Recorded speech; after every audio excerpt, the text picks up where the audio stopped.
tribu, te habla Juan Antonio Lozada en otra edición de Cafecito Migratorio. Tu futuro en los Estados Unidos comienza aquí, empoderándote con conocimiento, y hoy comenzamos como siempre con las noticias. Una jueza federal impide temporalmente que el gobierno de Donald Trump vuelva a detener a Kilmar Abrego García. Si ustedes recuerdan, Kilmar es un ciudadano de El Salvador que después de haber recibido un remedio temporal por parte de un juez de inmigración de protección contra la Convención contra la Tortura, fue enviado de todos modos al SECOT, a El Salvador.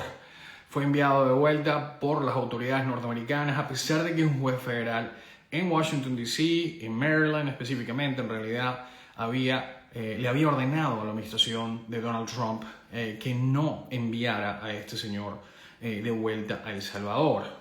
También vimos o hemos visto intentos por parte de la administración de Donald Trump de enviar al señor Kilmar Abrego García a un tercer país. Se ha hablado de Ruanda, se ha hablado de otros países como Djibouti, donde los Estados Unidos han estado enviando. Sudán, otro ejemplo de lugares donde los Estados Unidos ha estado enviando a personas que tienen este tipo de protección concedida, como este tema de protección bajo la Convención contra la Tortura. En este caso, habían utilizado, desde que obligaron al gobierno de los Estados Unidos a retornar a este señor de El Salvador, que finalmente se logró después de varios meses que este señor pasó detenido, que varios congresistas norteamericanos fueron a visitarlo a la cárcel en El Salvador. Finalmente, el gobierno salvadoreño, que había inicialmente dicho que no tenía el poder de reenviar a este ciudadano de vuelta a los Estados Unidos, porque estaba bajo la jurisdicción de Estados Unidos, finalmente estas declaraciones del presidente Bukele hicieron que los Estados Unidos tuvieran que producir a esta persona. Y desde que llegó no paran de fregarlo, ¿okay? Lo han detenido un montón de veces, ha ordenado un juez que lo liberen con una fianza. Después ha continuado el litigio en las cortes federales, en las cortes de apelación. Así que bueno, esa es un poco la situación. En este momento intentaron arrestar a este señor de nuevo durante unas citas de check-in con ICE, y una jueza le acaba de decir al gobierno que no puede hacerlo. También la congresista Ilhan Omar, una congresista de Minnesota, dice que los agentes de ICE detuvieron a su hijo en el estado de Minnesota. Recordemos que la comunidad de Somalia, de la cual pertenece, de la diáspora de Somalia, de la cual pertenece la diputada Ilhan Omar, es una comunidad una diáspora bastante grande. Creo que la más grande de Estados Unidos está en Minneapolis. Son alrededor de 7.500 miembros de la diáspora somalí en los Estados Unidos. Muchos somalíes son de religión musulmana. Entonces se han llevado a cabo algunos operativos, y esto lo ha denunciado la diputada Omar, en contra de algunas de las mezquitas que están generalmente frecuentadas por la comunidad somalí. También se ha enviado un equipo para investigar acusaciones de fraude en la utilización de algunos programas gubernamentales de HUD, que es una agencia federal para permitirle a personas con bajos recursos que accedan a una vivienda subsidiada. Entonces, en este momento se está manejando esta idea. Por lo menos la administración ha acusado a la comunidad de somalíes, de la diáspora somalí en Minnesota, de cometer fraude en cuanto a este tipo de casas subsidiadas. Han llamado e insultado en numerosas ocasiones a miembros de esta comunidad, llamándolos basura, llamando a esta diputada también basura, y ahora esta detención del hijo, un ciudadano americano que ha sido detenido por la administración de Donald Trump. Ya fue liberado, pero esto causó que Omar escribiera una carta a la secretaria de Seguridad Nacional. La mayoría de lamentablemente, las personas, los inmigrantes que están en los Estados Unidos y sufren estas violaciones bastante graves de sus derechos, no tienen a una mamá diputada que pueda llamar a la señora Noem, sino simplemente estas personas tienen que lidiar por sí solas con los abusos recibidos por parte de los agentes de inmigración. La administración de Trump entrega los nombres de los viajeros aéreos en Estados Unidos a las autoridades de inmigración. Esto significa que todas las listas de todos los vuelos en este momento, las partes de los vuelos, generalmente las aerolíneas envían a TSA, que son las mismas personas que te reciben en el aeropuerto, que pasan tus maletas por el detector de metales y escanean tus maletas. Estas personas de TSA, desde marzo del 2025, cortamente después de que el presidente Trump entró al poder de vuelta, después de su segunda reelección, hemos tenido a agentes de TSA compartiendo información migratoria que reciben de las aerolíneas con las autoridades migratorias, con ICE específicamente. Entonces, por eso es que estamos viendo más y más arrestos de personas especialmente que tienen órdenes de deportación. En el caso de una chica de Honduras que estaba estudiando en su primer año en Babson, en Boston, iba a visitar a su familia durante el Día de Acción de Gracias como sorpresa, y cuando estaba tratando de abordar el avión en Boston Logan, el aeropuerto de Boston, fue arrestada por agentes de ICE y fue deportada a Honduras. Esta chica, cuando estaba muy joven, sus padres habían pasado por un proceso formal de deportación y ella había recibido una deportación final, que en este caso fue enviada de vuelta en ejecución de esa orden final de deportación. Muchísimas personas protestaron las acciones del señor Trump, la utilización de estas medidas para personas que estaban estudiando, que nunca habían cometido un crimen en los Estados Unidos, que estaban avanzando de alguna manera la economía norteamericana en los Estados Unidos. Esto ha sido un tema bastante controversial. El Departamento de Seguridad Nacional pone fin al abuso, según ellos, del proceso de permisos humanitarios y cancela los programas de permisos de reunificación familiar. Como ustedes recuerdan, Honduras, si no me equivoco, Colombia, Haití, estaban entre algunos de los países donde este nuevo programa, que fue creado por la administración de Biden, para facilitar las reunificaciones familiares, y se les concedía ciertos permisos de viaje a algunas personas, se les paroleaba en el país.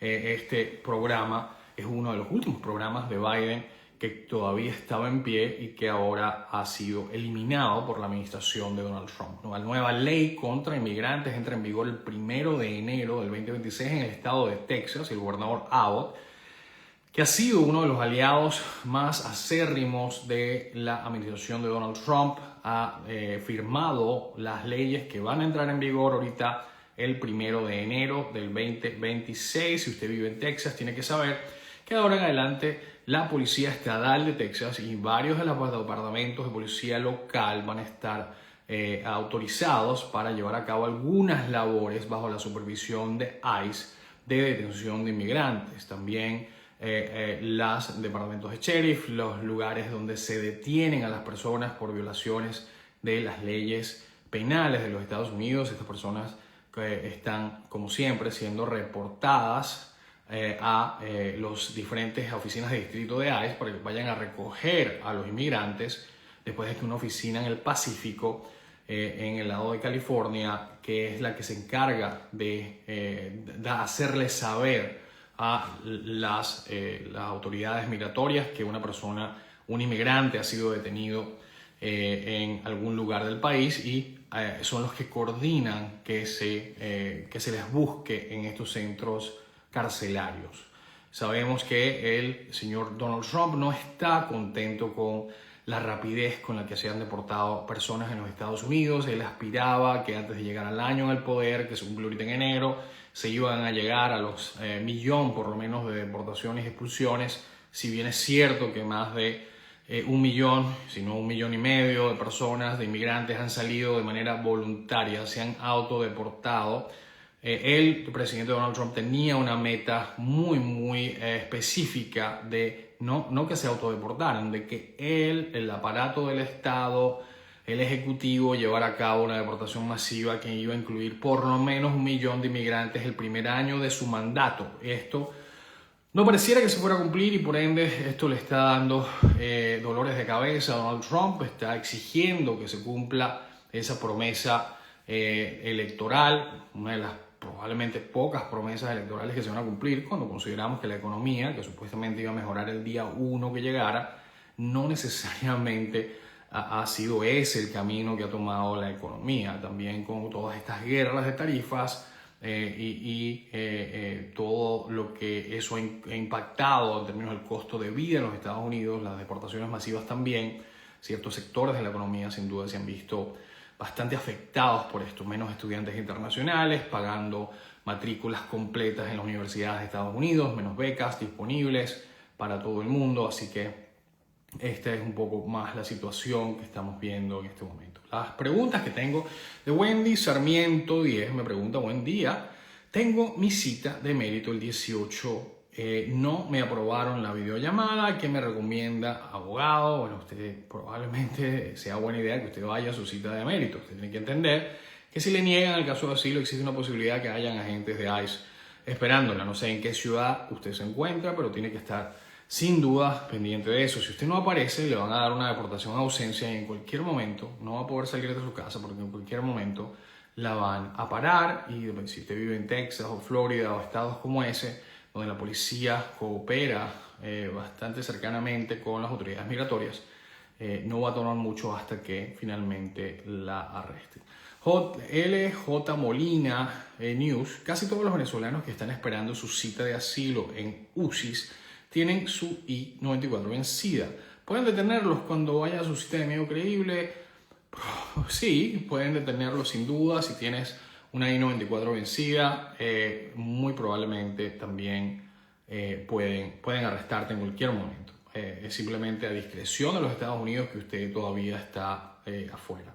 ¿Qué pasa cuando tienes un hijo menor de 21 años que está incluido en su caso de asilo y comienza a estudiar en una universidad en Estados Unidos? ¿Se debería cambiar a su estatus de estudiante o tramitar visa de estudiante o cómo sería? ¿No? Ese menor puede continuar con su permiso de trabajo del asilo estudiando en una universidad de Estados Unidos siempre y cuando pues, continúe con su proceso. Esto tiene que seguir avanzando en su proceso migratorio, que si cumpla más de 21 años, si se metió la aplicación antes de que cumpliera 21 años y ese menor de edad no se casa, va a poder continuar siendo un dependiente para efectos de ese caso de asilo. Tengo una consulta, estoy casada, y metí asilo con mi esposo, pero deseo divorciarme y casarme con un ciudadano americano. Tengo que retirar el asilo. ¿Cómo quedaría mi esposo en este caso? Usted, si se divorcia de su esposo, usted va a tener que decirle a inmigración y pedir y enmendar su I-589 para que ya no incluya a su esposo, a su ex esposo en la aplicación. Si se casa de nuevo, pues va a tener que incluir a su nuevo esposo en la I-589. Usted no tiene que retirar necesariamente su caso de asilo siempre y cuando pues, usted puede tener un caso de asilo pendiente y también un ajuste de estatus. Yo le recomiendo a las personas que no suelten el caso de asilo, a menos de que de verdad sea un caso que no sea legítimo, que no sea muy bien fundamentado, pero a menos de que ese sea el caso, yo siempre le recomiendo que mantengan su caso de asilo hasta que reciban una adjudicación final en el ajuste de estatus. ¿Okay? Buenas tardes, tengo residencia por asilo. Por cierto, y su ex esposo, cuando se convierta en su ex esposo, va a tener que meter su propio asilo, va a tener 60 días desde el punto que se divorció para meter su propio asilo, a pesar de que ya pasó el año. Esto es bien importante. Buenas tardes, tengo residencia por asilo y viajo de Houston a Atlanta. No voy a salir del país. ¿Puedo tener algún problema? Mi fecha de viaje es el 19 de diciembre. Mi asilo fue aprobado en entrevista por UCIS y no fui a la corte. Si usted ya tiene un caso de asilo y está viajando dentro de los Estados Unidos, es muy poco probable que usted vaya a tener algún problema, pero, de nuevo, es bien importante que si usted es cuestionado, usted elija no hablar con un oficial hasta que usted tenga chance de que un abogado venga a representarlo y hable por usted. Esa es la recomendación que yo le daría en este momento, ya que veo que muchísimas personas con residencia, con ciudadanía, están en este momento muy asustados y con razón porque están viendo la cantidad de arrestos que se están llevando a cabo, la cantidad de intentos de revocación de residencia, la cantidad de intentos de revocación de naturalización. Todas estas cosas las estamos viendo con mucho más frecuencia de lo que lo vimos antes. Arrestos de parejas de ciudadanos y ciudadanas de los Estados Unidos durante las entrevistas, después de que entraron con una visa. Hay muchísimas cosas que están pasando en este momento que no son la norma, que nunca han sido la norma, pero estamos en un mundo sin duda diferente al que estuvimos en algún tiempo atrás, o hasta el año pasado. Así que bueno, hay que tener paciencia, no hay mal que dure 100 años, ni cuerpo que lo resista, así que esperemos que esto también pase como muchas de las cosas buenas y malas, ¿verdad?, que ocurren dentro y fuera de los Estados Unidos. Se les aprecia muchísimo, gracias por el apoyo. Nos vemos, Dios mediante, mañana. Un gran abrazo, chaito.